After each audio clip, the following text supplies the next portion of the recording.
Deuteronomy. This is just going to be like a brief overview of what the book is. So Deuteronomy can be seen like Moses' travel journal. That is 34 chapters long, and it documents basically a lot of the stuff that already happened in previous books, but from like the perspective of Moses, and some new things. Now, some people like to claim that Deuteronomy was made up when they found the Book of the Law by Josiah's reigning as king in the temple, because they think that makes him king somehow. Oh, he could have been the previous king's only son, especially since, I don't know, he was attacked by Babylon before that. And then, then they're like, oh no, this whole situation is made up because reasons. We can't trust anything about us. But they also will say because Deuteronomy sets up Judah to be king, and no, it doesn't. At all. Not even close. It just doesn't.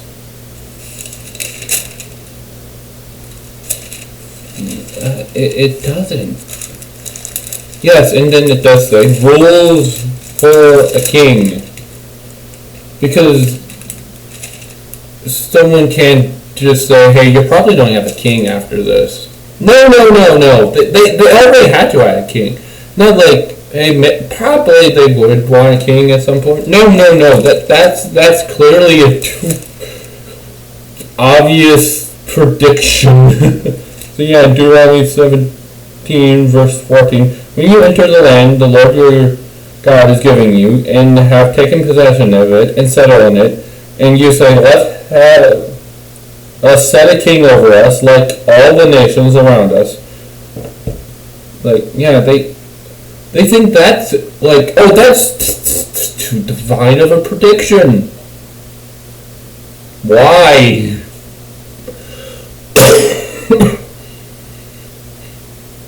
Not like in the story, Israel hasn't been already, enticed by the other nations and wanting to be like the other nations around it.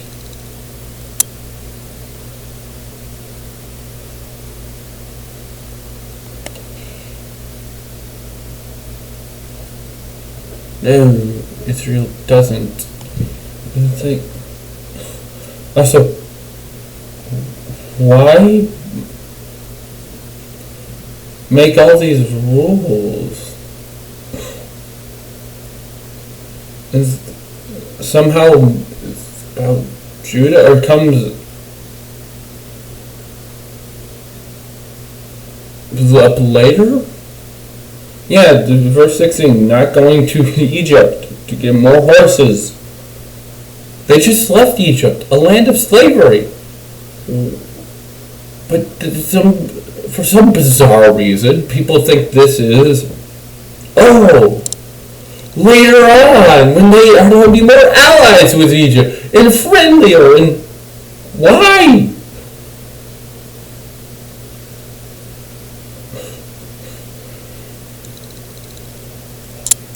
And nothing about the tribe of Judah. Nothing of this points to Judah being the king.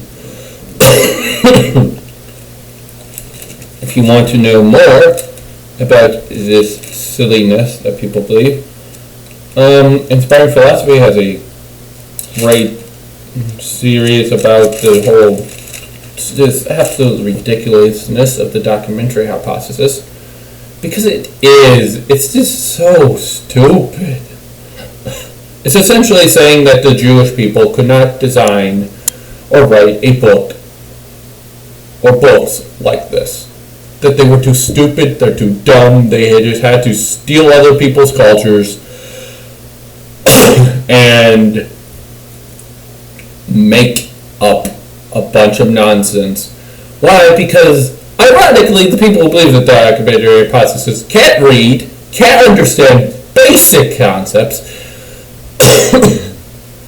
and get confused by the most simplest of things.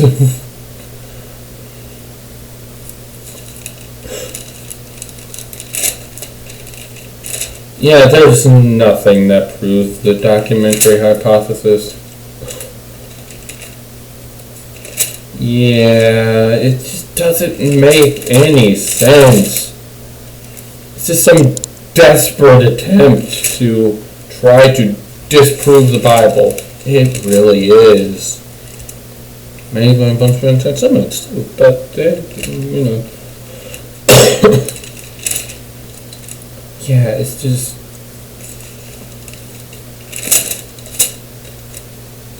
Oh yeah, there's also other things like marrying a captive woman, which is not sex slavery. No matter how many times these people are desperate to say it is for some bizarre reason.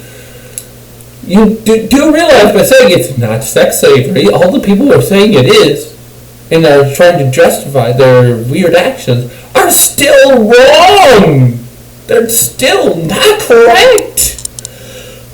Now you've taken away the very thing they're trying to justify it with from an internal critique.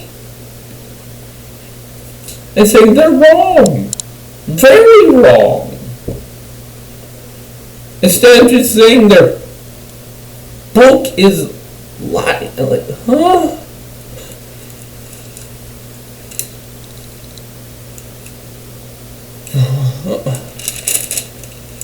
Like, yeah, they're not going to feel shame by you saying just sex slavery is wrong and the Bible justifies it. No, they're not. That's not how that's going to work.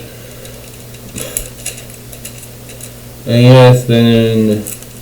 Oh yes, a rebellious son, but no. Yeah, it does say son. But that doesn't mean a 12-year-old or a 5-year-old is throwing a temper tantrum. It doesn't. A son is a male descendant of somebody, of any age. Why people get this idea stuck in their head that son automatically means little child. Little child.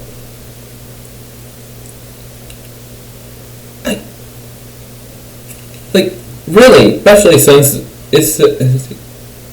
he is profligate and a drunkard. How many children do you know getting drunk? How many 5-year-olds do you know getting drunk? None. Because that's not a thing.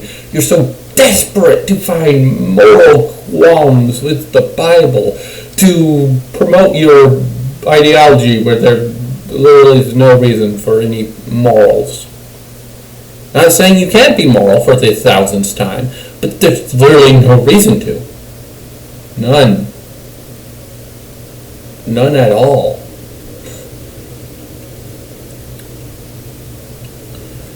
Yeah. More of this basically reminding it the news of all the laws and blessings of cursings and the cursing and blessings and cursings. Or even if we go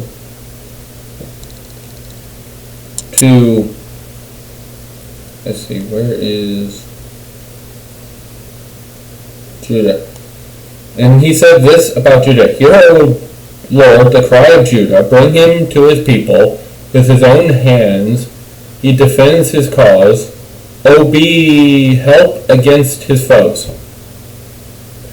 Yeah, that doesn't make him kingly at all.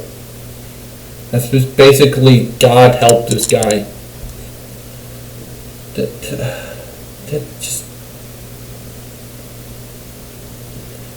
does not make him the king.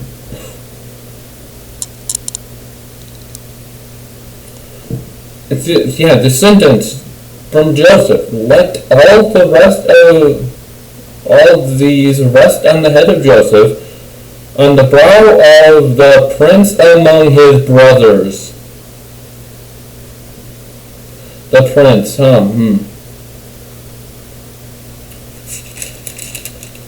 Yeah, that sounds like Joseph is supposed to be the kingly tribe, not Judah. If they were making up a book to make their tribe the ancestor of the kings, they did a terrible job. A horrible job. Because it doesn't sound like that at all. I'll give more details later. And also the death of Moses. And other things. But that's all. Stay tuned when we dive into Deuteronomy.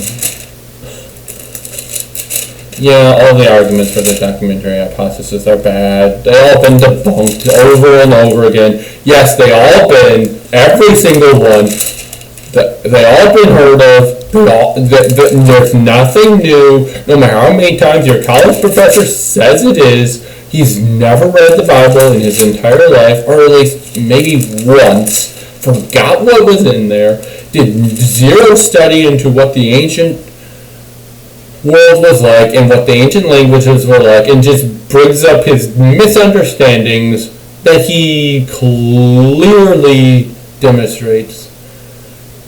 So anyway, Deuteronomy. See you next.